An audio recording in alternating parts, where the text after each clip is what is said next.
네가 지금 이러고 누워있을 때야? 애가 안 나오면 어떻게 해서든 나오게 했어야지. 한심하다, 한심해. 병실 안에 둔탁한 소리가 울려 퍼졌습니다. 한 남자가 병원 침대를 발로 차고 있었죠. 그의 목소리는 분노로 가득했어요. 침대 위에는 방금 제왕절개 수술을 마친 여자가 누워 있었습니다. 창백한 얼굴, 축 처진 어깨. 그녀는 겨우 눈을 뜬 채 남자를 바라보고 있었죠. 의료진이 황급히 달려왔어요. 지금 뭐 하시는 겁니까? 간호사가 소리쳤지만 남자는 멈추지 않았습니다. 발로 침대 다리를 한 번 더 걷어찼어요.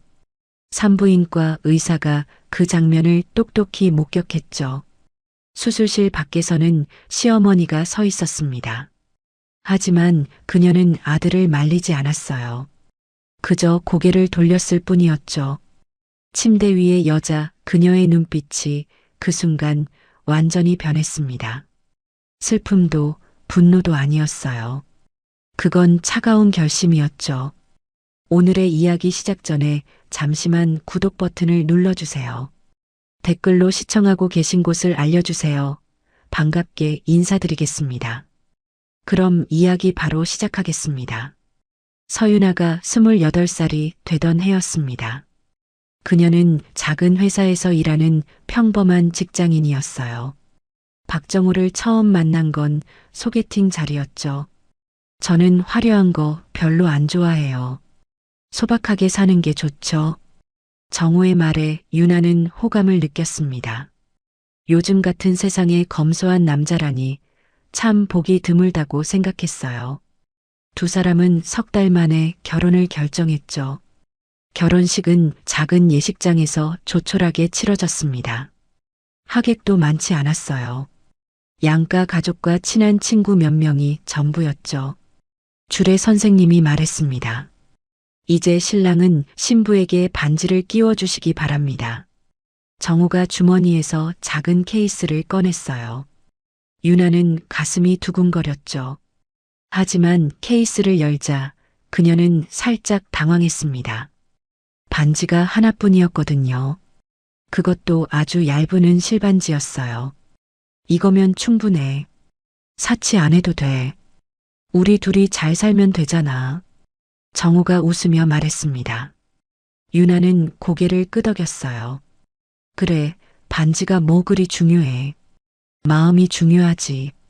그녀는 스스로를 납득시켰죠. 하객들도 박수를 쳐줬습니다. 요즘 보기 드문 검소한 부부네요. 누군가 속삭이는 소리가 들렸어요. 유나는 그 말에 뿌듯함까지 느꼈죠. 결혼식이 끝나고 신혼집으로 향했습니다. 작은 투룸 빌라였어요.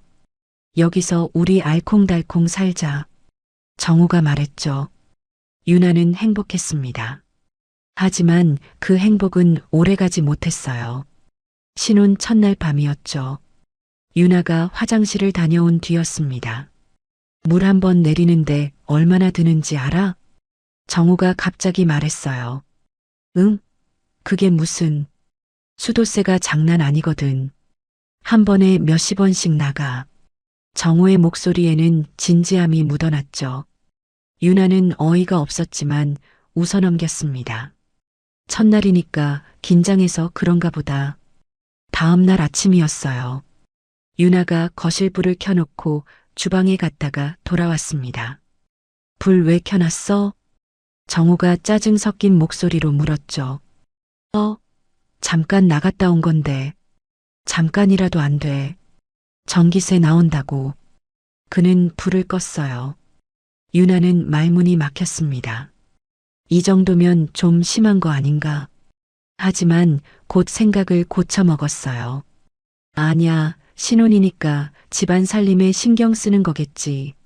책임감 있는 거야. 저녁에는 샤워 시간이 문제였습니다.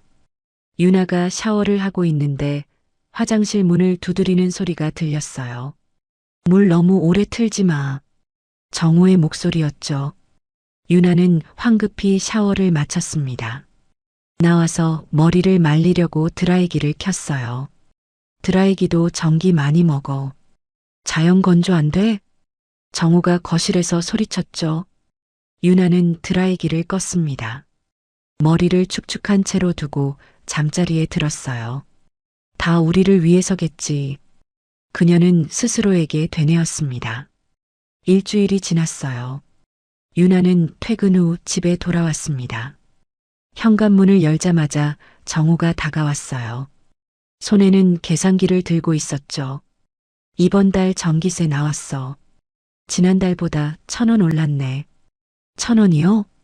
1,000원도 돈이야. 어디서 새는지 체크해야 해. 정우는 진지했어요. 유나는 한숨을 삼켰습니다. 그날 밤 에어컨을 켜고 싶었어요. 여름이었고 날씨가 무척 더웠거든요. 에어컨은 안 돼. 전기 괴물이야. 정우가 단호하게 말했습니다. 그럼 선풍기라도. 선풍기도 약하게. 1시간에 몇 원씩 나간다고. 유나는 땀을 흘리며 잠들었어요. 이불을 걷어차고 뒤척이며 간신히 잠에 들었죠. 이게 정상인가? 가끔 의문이 들었습니다. 하지만 곧 그 생각을 떨쳐냈어요. 아니야, 정우는 우리 미래를 생각하는 거야. 돈을 아껴야 나중에 집도 사고에도 키우지. 유나는 자신을 설득했습니다. 며칠이 지나면서 정우의 통제는 더 심해졌어요. 냉장고 문을 오래 열어두면 안 된다고 했죠. 냉기 다 나간다. 빨리빨리 꺼내. 음식을 남기면 안 된다고도 했습니다. 음식물 쓰레기 봉투도 돈이야. 유나는 배가 불러도 억지로 다 먹었어요. TV도 마음대로 볼 수 없었습니다. TV 1시간 보면 전기세 얼마 나오는 줄 알아? 정우는 항상 계산기를 두드렸어요. 유나는 점점 숨이 막혔죠. 폭력은 없었습니다. 정우는 손찌검을 한 적이 없었어요. 하지만 그의 말 한마디 한마디가 유나를 올감했습니다. 이게 사랑일까? 가끔 그런 생각이 들었어요. 하지만 유나는 애써 외면했습니다. 아니야, 이건 책임감이야. 정우는 나를 생각해서 그러는 거야. 그렇게 스스로를 속이며 살았어요. 그때는 몰랐습니다. 이건 시작에 불과하다는 걸. 진짜 지옥은 아직 오지도 않았다는 걸. 유나는 그저 손가락에 낀 얇은 은실반지만 바라보며 스스로를 달랬습니다. 우리는 사랑하니까. 이 반지가 그 증거야. 하지만 그 반지는 사랑의 증표가 아니었어요. 그건 통제의 시작이었습니다. 그리고 유나는 아직 그 사실을 깨닫지 못하고 있었죠. 결혼한 지 6달이 지났을 때였습니다. 유나는 임신 소식을 알게 됐어요. 2줄이 선명하게 나타난 임신 테스트기를 보며 가슴이 뛰었죠. 드디어 엄마가 되는구나. 그녀는 설레는 마음으로 정우에게 말했습니다. 여보, 나 임신했어. 정우의 첫 반응은 의외였어요. 병원비 얼마나 나오려나. 축하도 기쁨도 아니었죠. 유나는 씁쓸하게 웃었습니다. 그래도 아빠가 될 사람인데 긴장돼서 그런 거겠지. 임신 초기는 괜찮았어요. 하지만 배가 불러오면서 문제가 시작됐죠. 산부인과 정기 검진 날이었습니다. 다음 주에 또 와야 돼? 정우가 진료 예약서를 보며 인상을 찌푸렸어요. 1달에 1번씩 검사하래. 그게 꼭 필요해? 병원비만 나가네. 유나는 할 말을 잃었죠.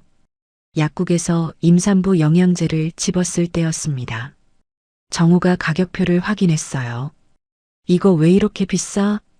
임산부 전용이라서. 일반 종합 비타민이랑 똑같은 거 아니야. 이걸로 사. 정우는 절반 가격짜리를 집어들었습니다. 유나는 입을 다물었어요. 아기한테 좋은 걸 먹고 싶은데. 임신 5개월째였습니다. 정우의 말투가 달라지기 시작했어요. 왜 이렇게 먹어? 살찌면 나중에 빼기 힘들다고. 산부인과에서 영양 섭취하래서. 병원에서 뭘 안다고. 적당히 먹으면 돼. 유나는 입맛이 없었지만 억지로 먹었습니다. 아기를 위해서였죠. 어느 날 밤이었어요. 유나가 화장실에서 나오는데 정우가 벽을 주먹으로 쳤습니다. 쾅! 왜 그래? 유나가 놀라서 물었죠. 아무것도 아니야. 정우는 퉁명스럽게 대답하고 방으로 들어갔어요. 문을 세게 닫는 소리가 집안을 울렸습니다. 유나는 가슴이 철렁 내려앉았어요. 임신 7개월이 됐을 때였습니다. 정우가 노트북을 들고 유나 앞에 앉았어요. 자연분만이랑 제왕절개 비용 찾아봤어. 응? 자연분만이 100만 원 정도 싸더라. 제왕절개는 200만 원 넘게 나와. 유나는 어이가 없었습니다. 그건 상황 봐야 하는 거 아니야? 뭘 봐. 자연분만이 원래 정상이잖아. 의사 선생님 말씀 들어봐야. 의사들은 돈 받으려고 수술하고 싶어 하는 거야. 정우는 단호했어요. 유나는 할 말을 잃었죠. 애한테도 자연분만이 좋대. 그게 자연스러운 거라고. 정우가 덧붙였습니다. 유나는 고개를 끄덕일 수밖에 없었어요. 아기한테 좋다면 출산 예정일이 일주일 앞으로 다가왔습니다. 유나는 배가 당기고 허리가 아팠어요. 집안을 천천히 걸으며 진통을 기다렸죠. 그날 새벽 4시였습니다. 유나는 배를 움켜쥐었어요. 진통이 시작된 거였죠. 여보. 그녀가 정우를 깨웠습니다. 정우는 눈을 비비며 일어났어요. 진통아? 응, 병원 가야 할 것 같아.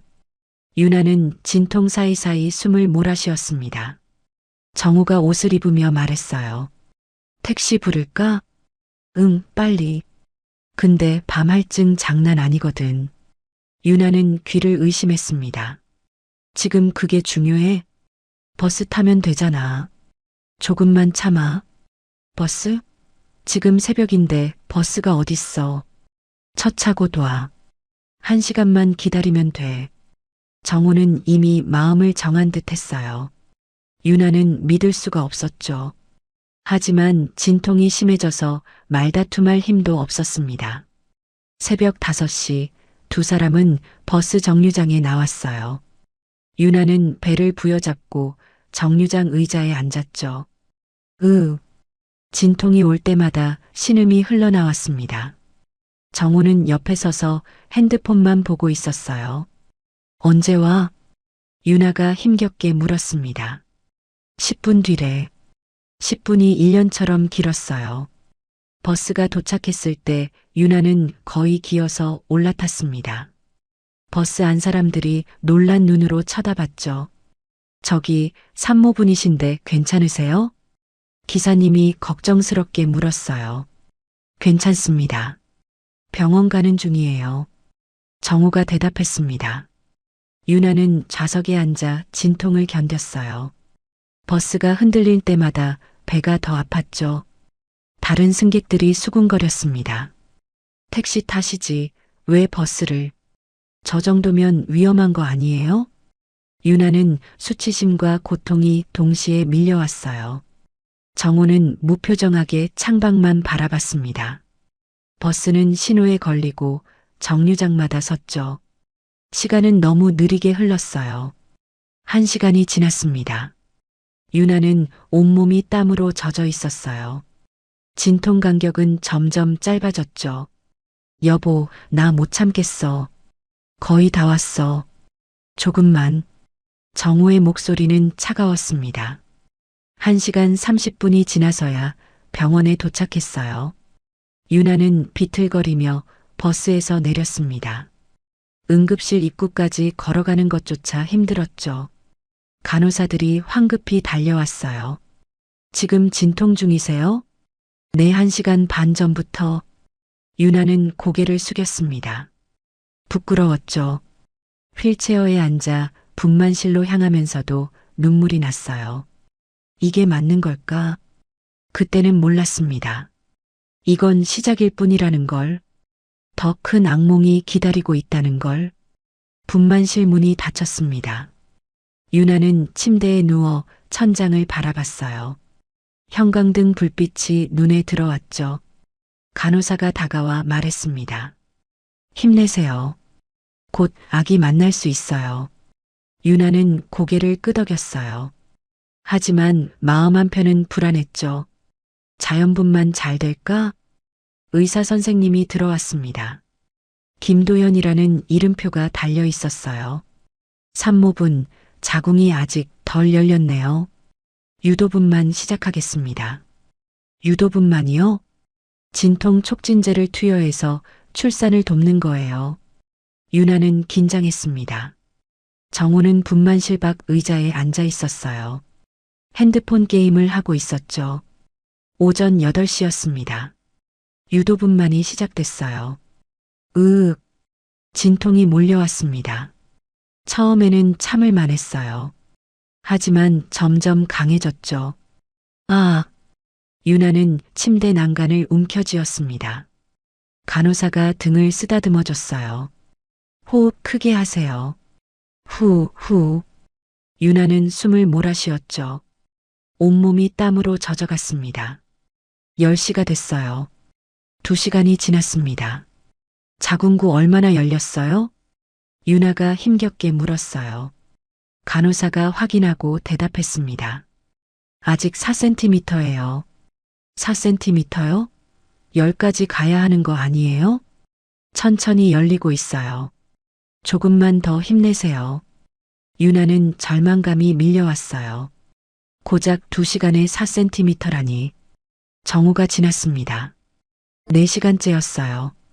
유나는 이제 비명을 지르고 있었습니다. 으악, 못하겠어요. 조금만 참으세요. 거의 다 왔어요. 간호사의 말은 위로가 되지 않았어요. 몸은 한계에 다다르고 있었죠.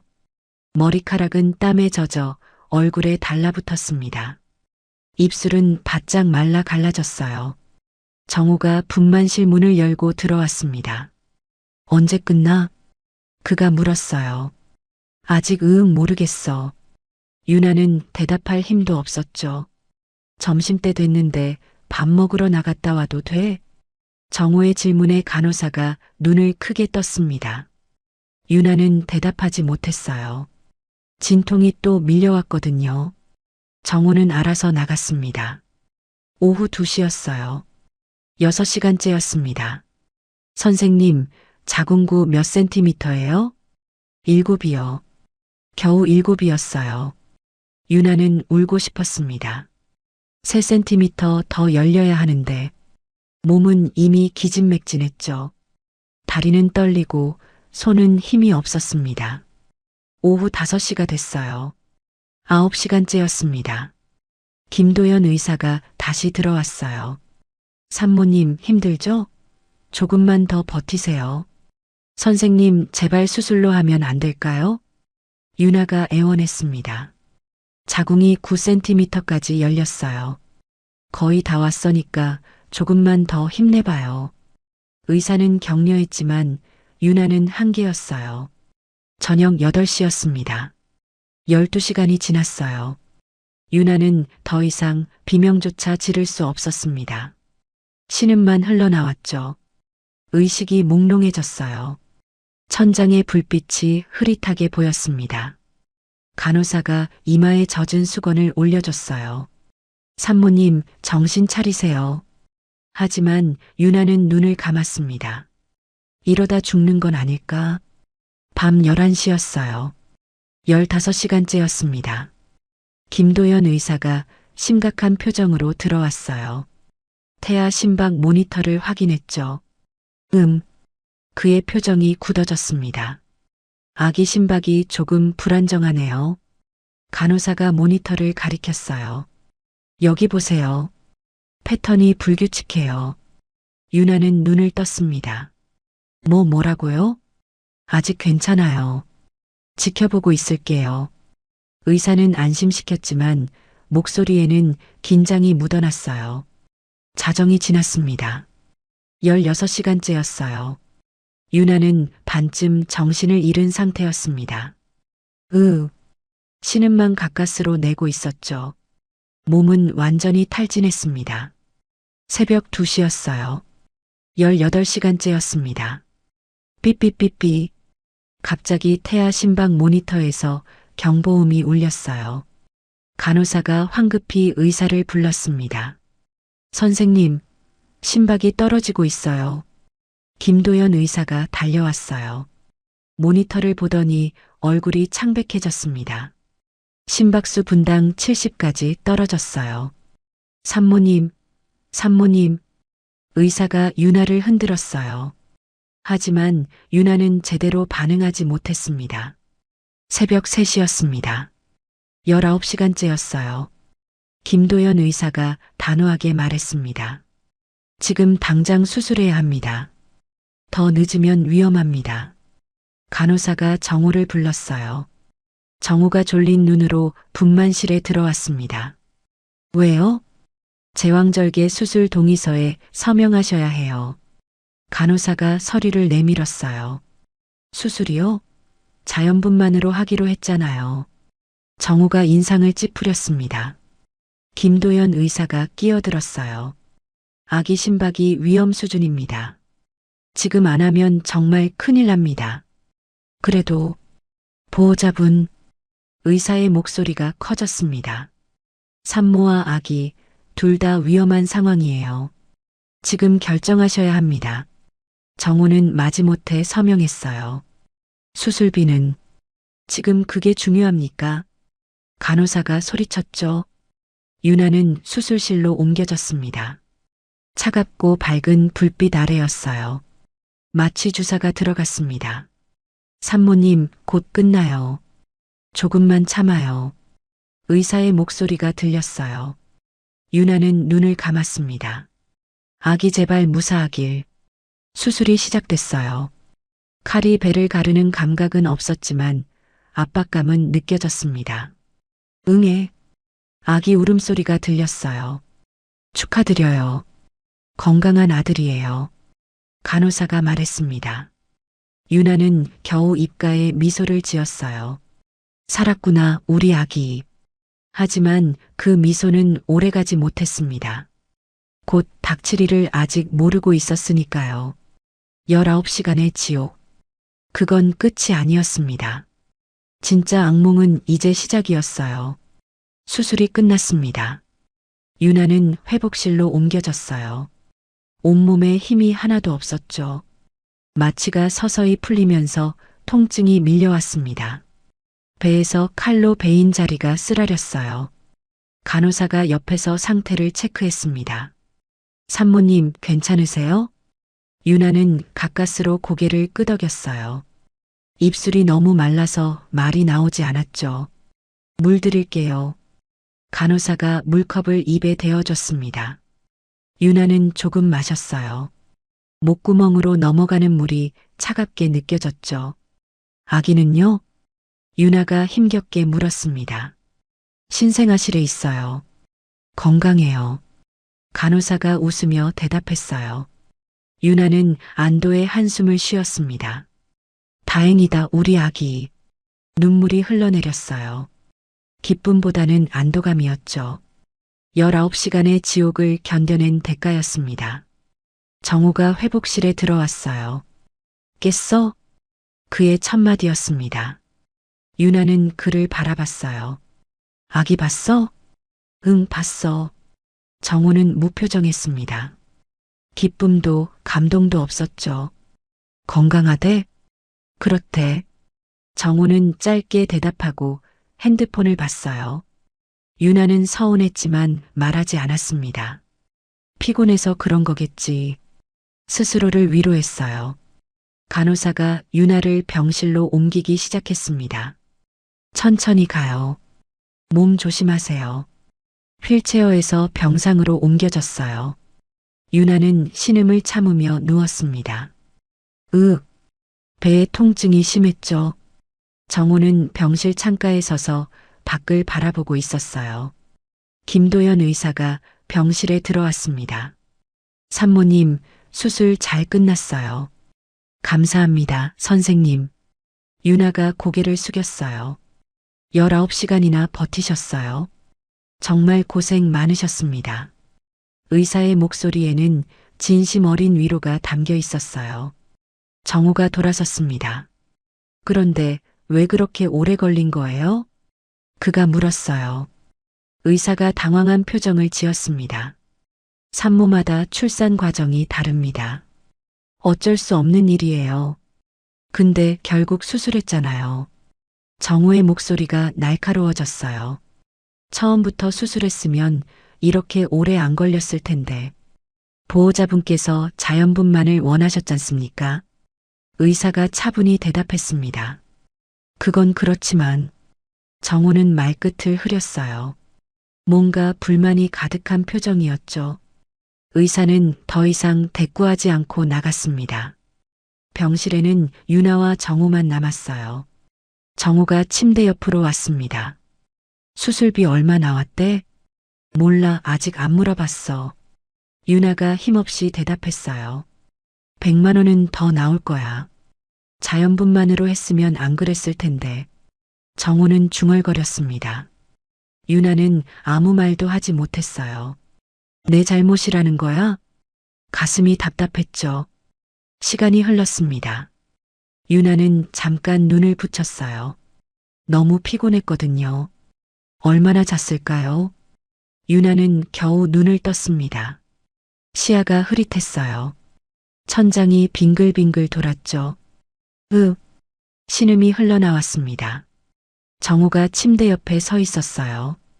그의 얼굴은 일그러져 있었습니다. 애가 안 나오면 어떻게 해서든 나오게 했어야지. 갑자기 정우가 소리쳤어요. 유나는 깜짝 놀랐습니다. 뭐라고? 19시간이나 질질 끌어서 결국 수술이나 하고. 정우의 목소리는 분노로 가득했어요. 그게 내가 어떻게 해? 유나가 변명하려 했습니다. 하지만 정우는 듣지 않았어요. 꽝! 그가 침대 다리를 발로 찼습니다.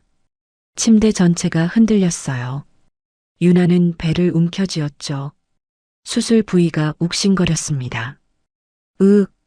처음부터 빨리빨리 했어야지. 정우가 또 침대를 찼어요. 꽝! 두 번째 발길질이었습니다. 간호사가 황급히 달려왔어요. 지금 뭐 하시는 겁니까? 그녀가 소리쳤습니다. 정우는 멈추지 않았어요. 당신이 뭔데? 그는 오히려 화를 냈습니다. 김도연 의사가 뛰어들어왔어요. 보호자분, 진정하세요. 의사가 정우를 막아섰습니다. 비키세요. 정우가 소리쳤어요. 그의 눈은 충혈돼 있었죠. 간호사가 유나에게 다가왔습니다. 산모님, 괜찮으세요? 유나는 대답하지 못했어요. 그저 침대를 움켜쥔 채 정우를 바라보고 있었죠.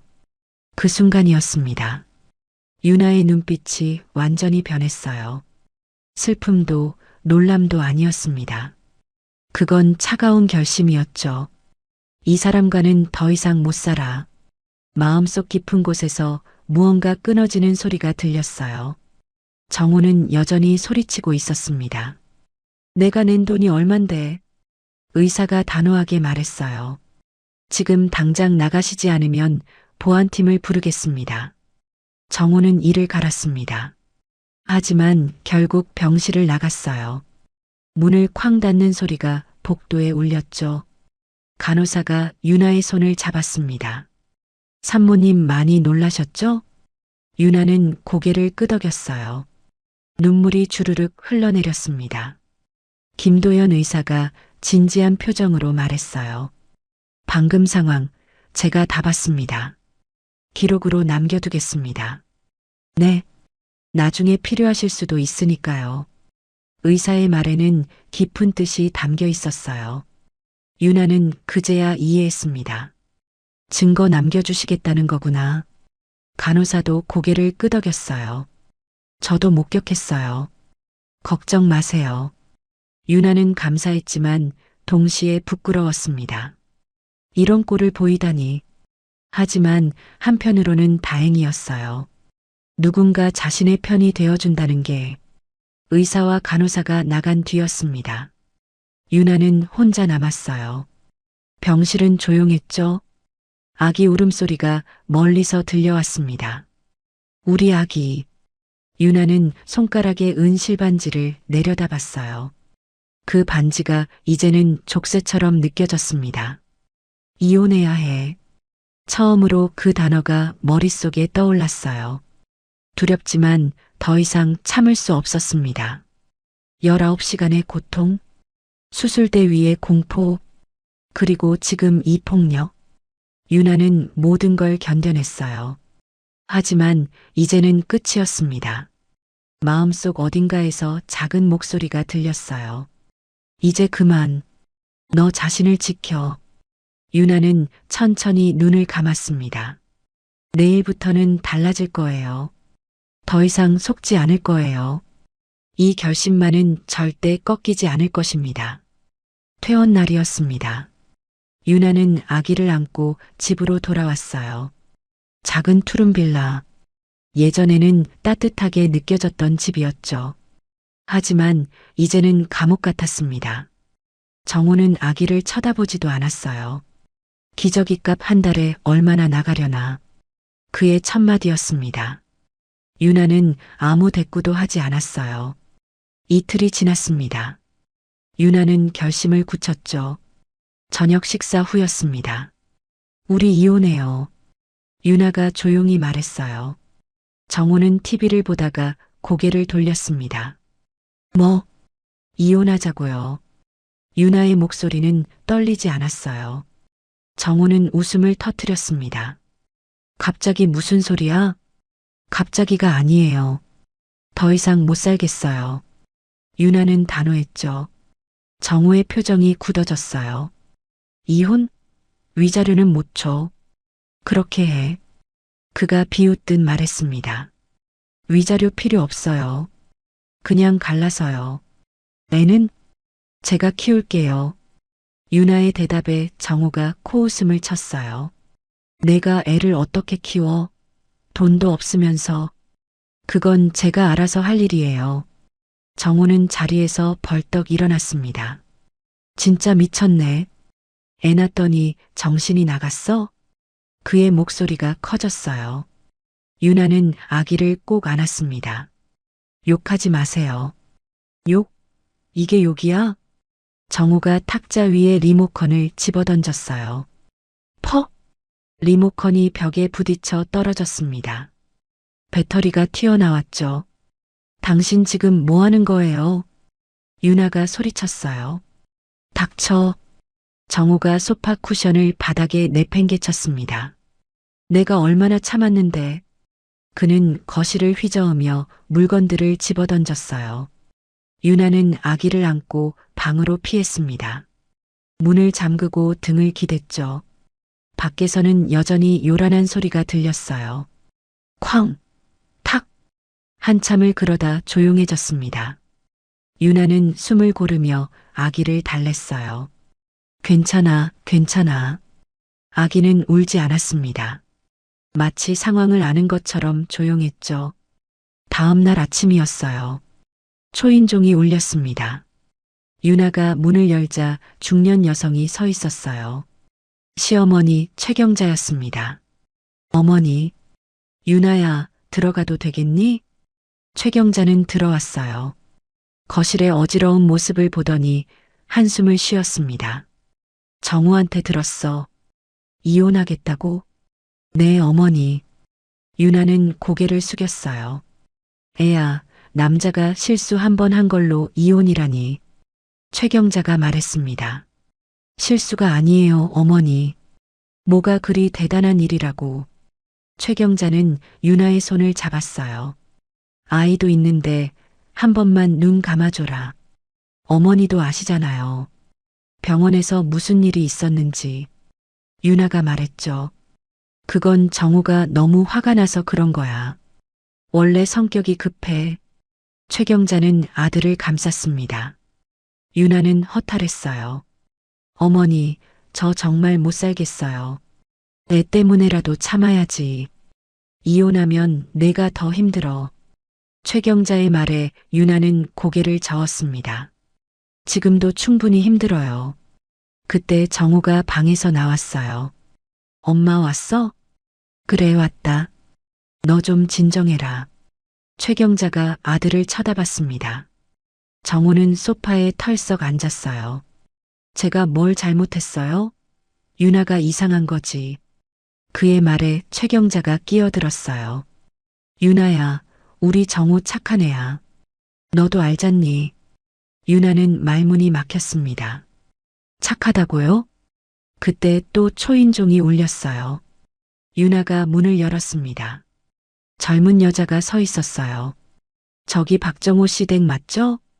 여자가 조심스럽게 물었습니다. 누구세요? 유나가 물었어요. 저는 차미래라고 해요. 여자가 고개를 숙였습니다. 유나는 순간 이상한 예감이 들었죠. 무슨 일이세요? 들어가서 얘기해도 될까요?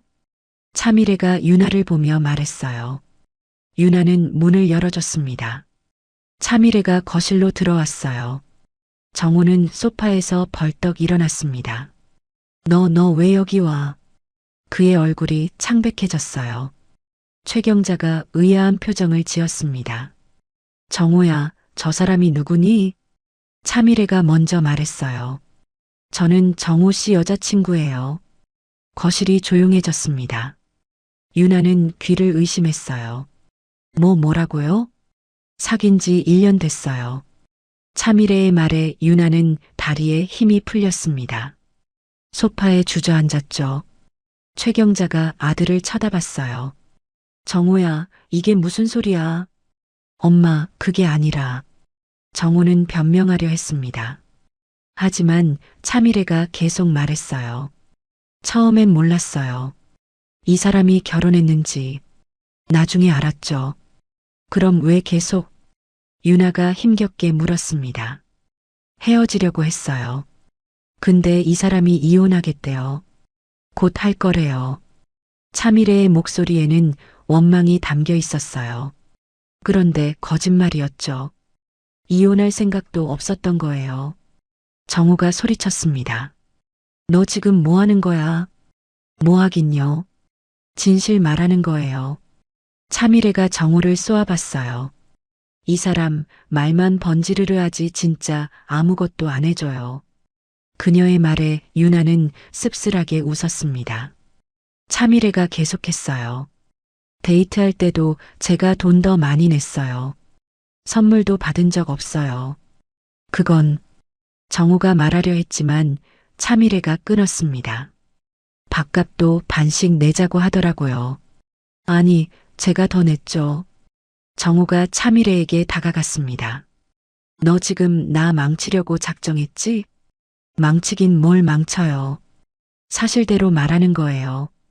차미래는 물러서지 않았어요. 정우의 얼굴이 일그러졌습니다. 좋아. 그럼 내가 그동안 냈던 데이트비 싹 다 돌려줘. 네. 차미래가 어이없다는 표정을 지었어요. 제가 더 많이 냈는데요. 거짓말하지 마. 정우가 소리쳤습니다. 최경자가 아들을 말렸어요. 정우야, 진정해라. 하지만 정우는 멈추지 않았어요. 카드 내역 다 있어. 지금 당장 계산하자. 차미래는 한심하다는 듯 웃었습니다. 정말 끝까지 돈 타령이네요. 이제 알겠어요. 왜 부인이 이혼하려는지. 그녀는 유나를 보며 고개를 숙였어요. 죄송해요. 몰랐어요. 그리고 돌아서서 나갔습니다. 정우가 뒤를 쫓으려 했지만 최경자가 붙잡았어요. 이 자식아, 지금 정신이 있니 없니? 최경자가 아들을 호통쳤습니다. 정우는 그 자리에 주저앉았어요. 머리를 감싸쥐었죠. 유나는 모든 걸 지켜봤습니다. 차갑게 식어버린 마음으로. 이제 끝이야. 그날 이후 박정호의 삶은 급격히 무너지기 시작했습니다. 유나는 더 이상 뒤돌아보지 않았어요. 앞만 보고 나아갈 것입니다. 혼자서라도 아이와 함께라도. 이제 새로운 시작이었어요. 이혼 절차는 생각보다 빨리 끝났습니다. 정우는 위자료도 양육비도 주지 않았어요. 내가 왜 돈을 줘야 해? 내가 이혼하자고 했잖아. 그의 마지막 말이었죠. 유나는 아무것도 요구하지 않았습니다. 그저 멀리 떨어지고 싶었어요. 작은 원룸으로 이사했습니다. 아기와 단둘이였어요. 월세는 50만 원. 유나는 회사에 복직했죠. 하지만 육아와 일을 병행하기란 쉽지 않았습니다. 으앙, 으앙. 밤마다 아기는 울었어요. 유나는 잠을 제대로 잘 수 없었죠. 출근 전에 어린이집에 맡기고 퇴근 후 데려왔습니다. 매일이 전쟁 같았어요. 어느 날 저녁이었습니다. 유나는 편의점 도시락을 먹고 있었어요. 아기는 옆에서 잠들어 있었죠. 핸드폰이 울렸습니다. 여보세요? 유나야, 나 한지훈이야. 대학 선배였어요. 선배님, 오랜만이에요. 그래. 소식 들었어. 이혼했다며? 네. 유나의 목소리가 작아졌습니다. 혼자 애 키우느라 힘들지? 괜찮아요. 거짓말. 목소리 들으면 알아. 한지우는 따뜻했어요. 다음 주에 시간 있으면 커피 한잔 하자. 할 얘기가 있어. 유나는 고개를 끄덕였습니다. 네, 선배님. 일주일 후 두 사람은 카페에서 만났어요. 한지우는 투자회사에서 일하고 있었습니다. 유나야, 솔직히 말할게. 지금 돈 얼마나 있어? 1,000만 원 정도요. 회사 퇴직금이랑 모아둔 거. 그거 그냥 두면 안 돼. 물가는 오르는데 이자는 없잖아. 한지훈이 말했어요. 근데 저 투자 같은 거 하나도 몰라요. 내가 가르쳐 줄게. 어렵지 않아. 한지훈은 노트북을 꺼냈습니다. 화면에는 그래프들이 가득했어요. 이거 봐. 이건 암호화폐야. 요즘 급등하고 있어. 암호화폐요? 응. 비트코인 같은 거. 물론 위험하긴 해. 근데 잘만 하면 대박이야. 유나는 망설였습니다. 저 잃으면 어떡해요? 그럼 조금만 넣어. 100만 원 정도. 나머지는 미국 주식에 넣고. 한지우는 친절하게 설명했어요. 미국 주식은 안정적이야. 천천히 오르지만 확실해. 유나는 고민했습니다. 해볼까? 결국 결정했어요. 선배님 가르쳐 주세요. 한지우는 웃었습니다. 좋아. 후회 안 할 거야. 그날부터 유나는 공부를 시작했어요. 퇴근 후 아기를 재운 뒤 컴퓨터 앞에 앉았습니다. 투자 관련 영상을 보고 기사를 읽었죠. 한지우는 자주 연락해서 조언을 줬어요. 지금 이 코인 괜찮아. 조금 사둬. 이 주식은 장기로 가져가. 유나는 하나하나 따라했습니다. 처음 한 달은 아무 변화가 없었어요. 오히려 조금 손해를 봤죠. 역시 안 되나. 하지만 포기하지 않았습니다. 2달째였어요. 암호화폐가 갑자기 급등했습니다. 유나가 산 코인도 올랐어요. 100만 원이 200만 원이 됐죠. 헉! 유나는 눈을 의심했습니다. 한지훈에게 전화했어요. 선배님, 진짜 올랐어요. 그치? 말했잖아. 이제 시작이야. 한지훈은 웃었습니다. 3달째 미국 주식도 오르기 시작했어요. 유나가 산 기술주들이 계속 올랐습니다. 900만 원이 1,500만 원이 됐죠. 유나는 믿을 수가 없었어요. 이게 진짜야? 6달이 지났습니다. 자산은 3천만 원을 넘었어요. 유나는 조금씩 투자 금액을 늘렸습니다. 한지훈의 조언을 따르며 신중하게 움직였죠. 1년이 지났어요. 자산은 1억 원이 됐습니다. 유나는 원룸에서 투룸으로 이사했어요. 아기에게 더 넓은 공간을 주고 싶었죠. 우리 이제 좀 살만하다, 그치? 유나는 아기를 안고 웃었습니다. 2년째였어요. 암호화폐 시장이 폭등했습니다. 유나의 자산은 10억 원을 돌파했어요. 선배님, 이거 진짜예요? 유나가 떨리는 목소리로 전화했습니다. 진짜야. 축하해, 유나야. 한지훈의 목소리도 들떠 있었어요. 이제 조금씩 현금화해. 너무 욕심 부리지 마. 유나는 한지훈의 말을 따랐습니다. 조금씩 팔고 또 사고 신중하게 움직였어요. 3년째였습니다. 미국 주식 시장도 호황이었어요. 유나가 산 주식들이 몇 배씩 올랐죠. 자산은 100억 원을 넘어섰습니다. 유나는 회사를 그만뒀어요. 더 이상 일할 필요가 없었죠. 작은 사무실을 얻어 투자에만 집중했습니다. 4년째, 5년째. 유나의 자산은 계속 불어났어요. 300억, 500억, 600억. 그리고 마침내 700억 원. 유나는 컴퓨터 화면을 멍하니 바라봤습니다. 내가 정말 믿기지 않았어요. 한지훈에게 전화했습니다. 선배님, 700억이에요. 알아. 정말 대단해, 유나야. 한지훈은 진심으로 축하했어요. 선배님 덕분이에요. 아냐, 내가 잘한 거야. 포기하지 않았잖아. 유나는 눈물이 났습니다. 기쁨의 눈물이었어요. 그 무렵이었습니다. 박정호의 귀에도 소식이 들어갔죠. 정호는 친구와 술을 마시고 있었어요. 야, 너 전부인 서유나 맞지? 친구가 물었습니다. 응, 왜? 그 사람 대박 났대. 투자해서 엄청 벌었다던데. 얼마나? 정호가 코웃음을 쳤어요. 친구가 핸드폰을 보여줬습니다. 투자 커뮤니티 게시글이었어요. 서유나 씨, 5년 만에 700억 달성. 정호는 술잔을 떨어뜨렸습니다. 뭐라고? 700억이래. 진짜 대박이지? 친구는 신기하다는 듯 말했어요. 정호는 핸드폰을 빼앗아 들었습니다. 이게 진짜야? 그런가 봐. 투자로 유명해졌대. 정호의 손이 떨렸어요. 700억? 머릿속이 하얘졌습니다. 내가 버린 여자가 700억? 술이 확 깼어요. 집으로 돌아가는 길. 정호는 멍하니 걸었습니다.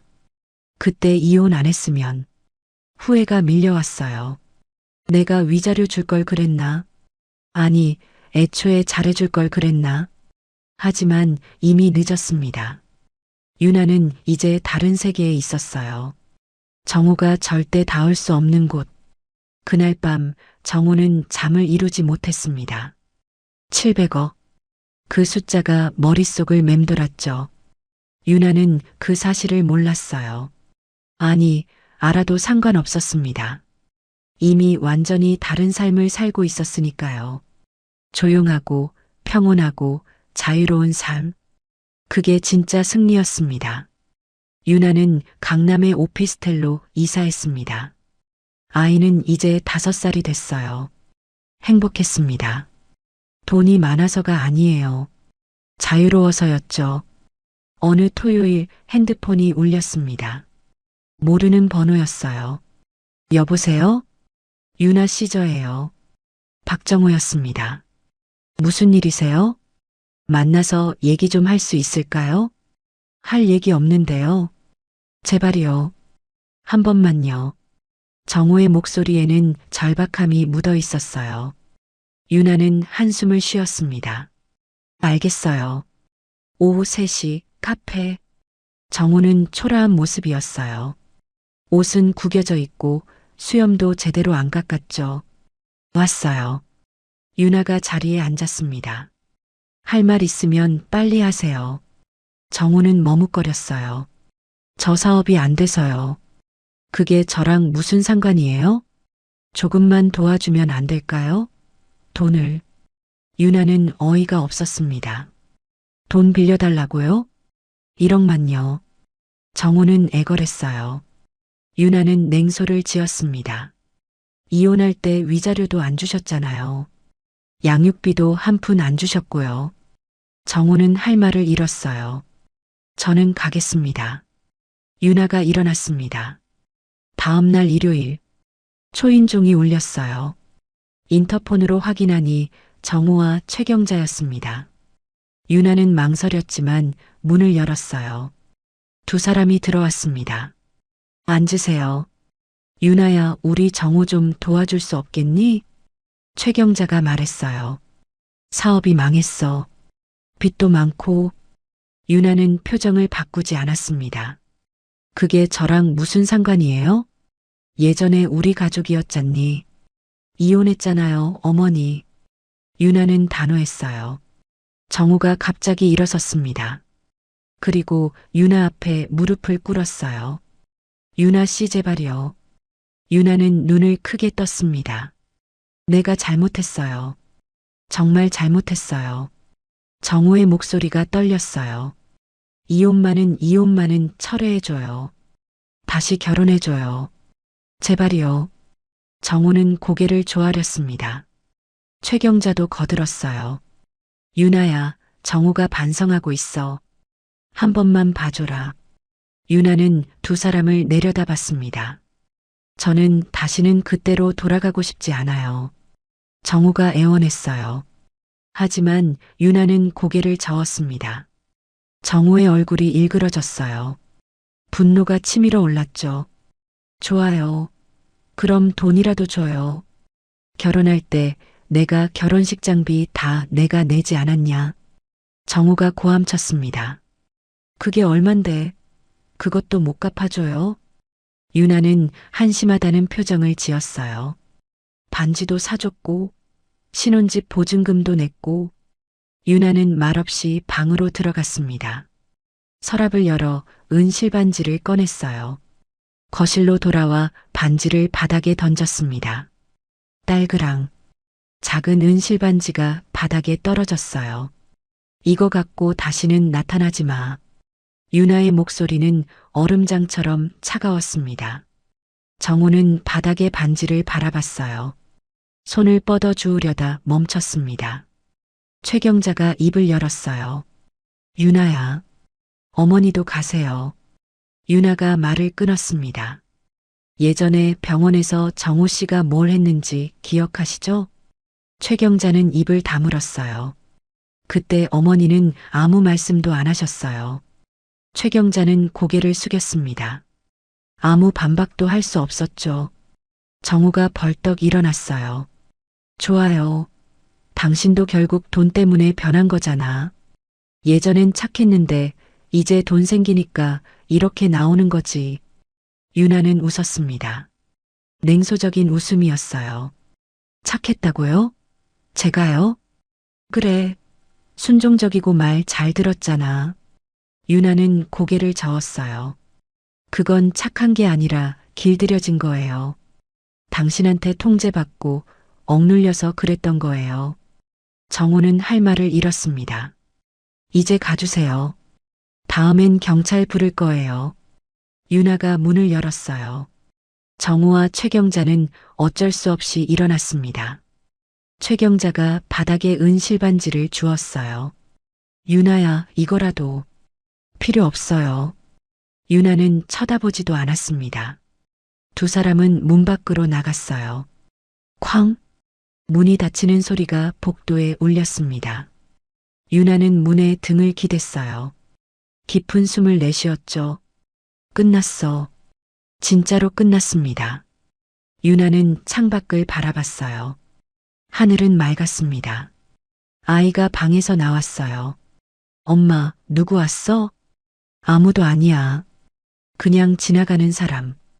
유나는 아이를 안았습니다. 정말로 아무도 아니었어요. 이제 박정호는 유나의 인생에서 완전히 사라졌습니다. 그리고 유나는 자유로웠습니다. 1년이 흘렀습니다. 유나는 작은 공방을 차렸어요. 도자기를 만드는 공방이었죠. 강남 오피스텔은 그대로 두고 공방은 조용한 골목에 있었습니다. 엄마, 나도 만들어 볼래? 아이가 흙을 만지며 웃었어요. 그래, 천천히 해봐. 유나는 아이 옆에 앉아 함께 만들었습니다. 물레가 돌아가고 흙이 모양을 잡아갔죠. 창밖으로는 햇살이 따스하게 들어왔어요. 유나는 이 순간이 좋았습니다. 돈이 많다는 사실보다 이렇게 조용히 살 수 있다는 게 더 소중했죠. 700억. 그 돈은 통장에 그대로 있었어요. 유나는 쓸 일이 별로 없었습니다.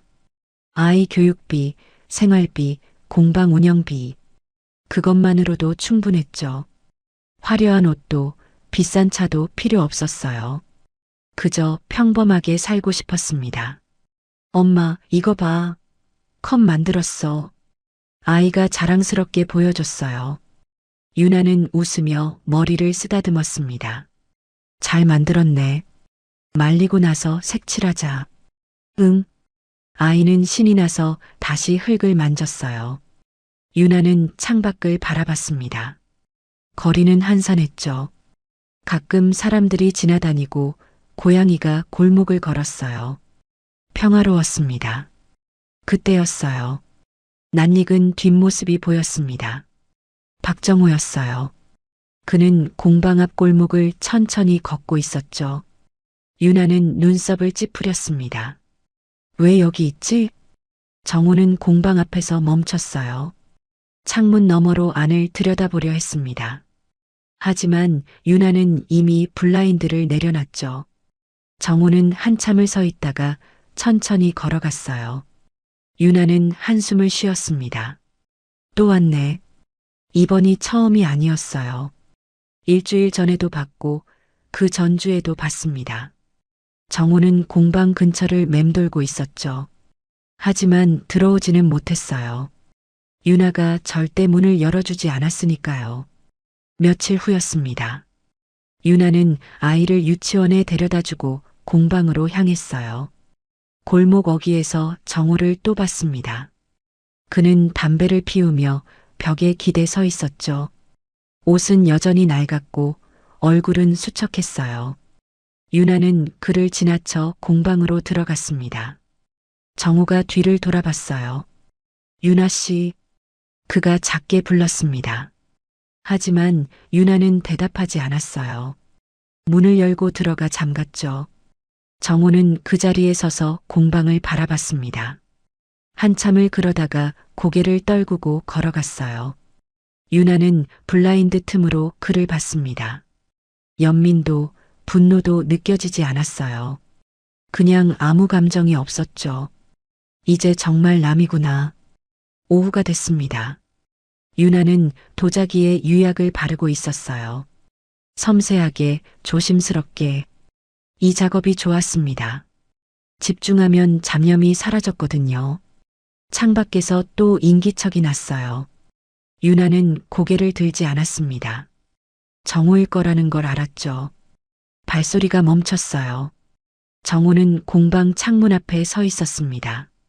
블라인드 너머로 유나의 실루엣이 보였죠. 그녀는 조용히 일하고 있었어요. 평화로워 보였습니다. 정호는 주먹을 쥐었다 폈어요. 말을 걸고 싶었지만 용기가 나지 않았죠. 저 안에 들어가면. 하지만 들어갈 수 없었습니다. 유나가 경찰을 부를 게 뻔했으니까요. 정호는 그저 바라볼 수밖에 없었어요. 유나는 작업을 마치고 손을 씻었습니다. 거울을 보니 편안한 얼굴이 보였어요. 주름도 생기고 나이도 들었지만 행복해 보였죠. 이게 진짜 내 모습이구나. 유나는 웃었습니다. 예전에는 거울 속 자신이 낯설었어요. 항상 지치고 초라하고 슬픈 얼굴이었죠. 하지만 지금은 달랐습니다. 평온했어요. 유치원에서 연락이 왔습니다. 어머님, 아드님 데리러 오세요. 네, 지금 갈게요. 유나는 공방 문을 잠그고 나왔어요. 골목을 걸어 나가는데 뒤에서 발소리가 들렸습니다. 정호였어요. 그는 몇 미터 뒤에서 유나를 따라오고 있었죠. 유나는 멈추지 않았습니다. 그냥 걸었어요. 정호도 말을 걸지 못했습니다. 그저 뒤에서 따라갈 뿐이었죠. 큰 길에 나오자 유나는 택시를 잡았어요. 차에 타면서 뒤를 돌아봤습니다. 정호는 골목 어귀에 서서 이쪽을 보고 있었어요. 손을 들어 흔들지도 소리치지도 않았습니다. 그냥 서 있을 뿐이었죠. 유나는 창문을 돌렸습니다. 택시가 출발했어요. 정호의 모습이 점점 작아졌습니다. 유나는 앞을 봤어요. 이제 정말 끝이야. 유치원에 도착했습니다. 아이가 뛰어나왔어요. 엄마. 응, 오늘 재미있었어? 응, 친구들이랑 놀았어. 아이는 신나게 떠들었습니다. 유나는 아이 손을 잡고 걸었어요.